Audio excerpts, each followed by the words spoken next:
Welcome everyone to another edition of Indian Finance. Today we're talking about two companies that have absolutely worst management on the market.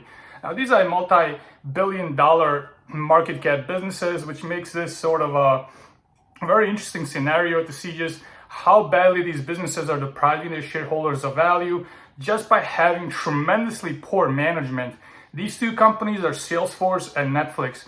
And today we're going to go over just how poorly the management is at these companies and just what could possibly be done to extract additional billions of dollars in value that are present in these companies, Salesforce and Netflix, which are not really being extracted by the upper management.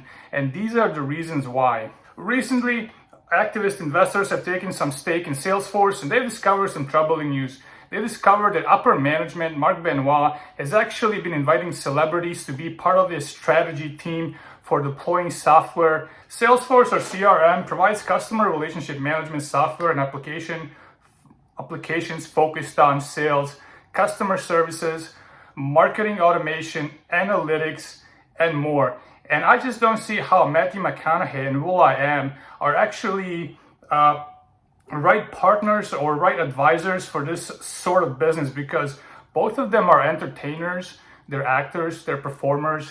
Now, I just don't see how Matthew Mcconaughey has the ability to develop or advise on relationship management software and applications based on customer services. That just doesn't seem like his fit. Now, he was in a movie, Wolf of Wall Street, but that doesn't mean he's actually good at business. He's just an actor. Now, like I said, I would love to be in business with him. He probably has multiple businesses. He's been a great spokesman for Ford. Maybe him and Mark Benoit are driving around in Matthew McConaughey's Lincoln and they're solving software bugs or something. But I just don't see how Matthew McConaughey is contributing towards this company. Now, we can see in this article from Quartz magazine that celebrities are frequently invited to be part of high-level company meetings, which is crazy.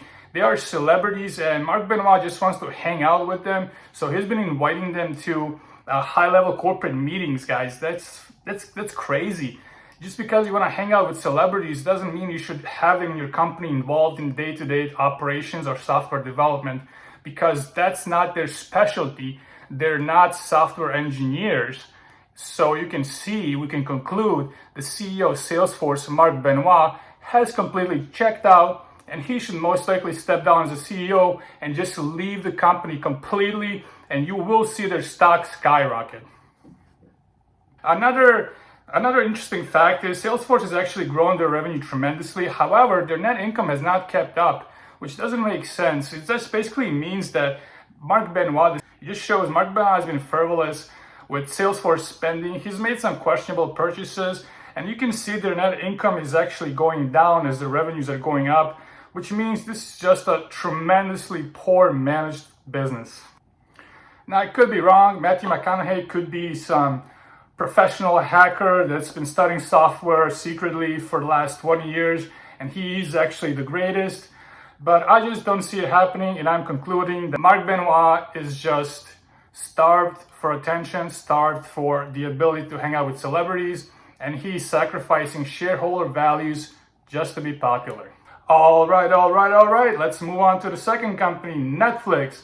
Netflix is a disaster of a management. Netflix is one of the worst managed companies I've ever seen in my life. And let me show you why. This article from As You Show goes to illustrate just how badly Netflix is managed.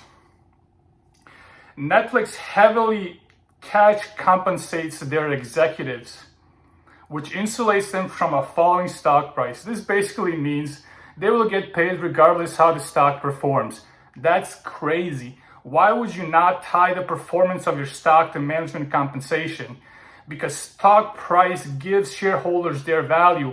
CEOs and executives work for the shareholders. They're supposed to be getting the stock price propped up.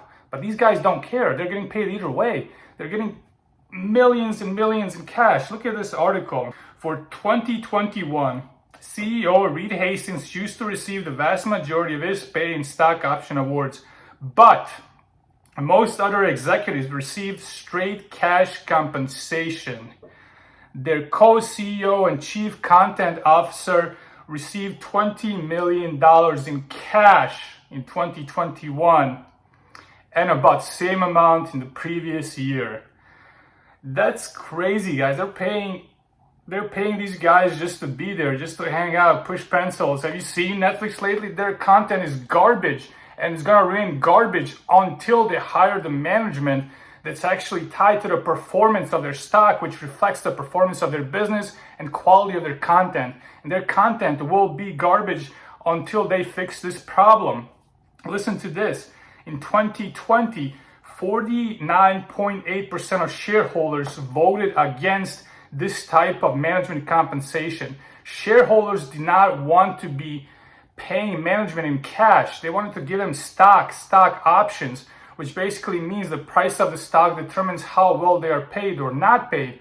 But these guys don't have that issue. They're just putting the cash in, clocking out, and just having a wonderful day. Now, we can also see another aspect of why this management was terrible if we examine their previous deal with Disney regarding Marvel TV shows. Basically, Netflix had a deal with Disney that they can produce Marvel shows, Jessica Jones, Daredevil, The Punisher, but if they stop making them for 2 consecutive years, all the rights revert back to Disney. This is a terrible deal because you're constantly investing money into a product that's inevitably going to be reverted back to your opponent, to your competition in the industry. These guys basically built several shows for Disney over several years and just gave them away because that's how bad of a deal it was. They had to stop making these shows after 2 years because they realized it was insane. They're building show for their competition.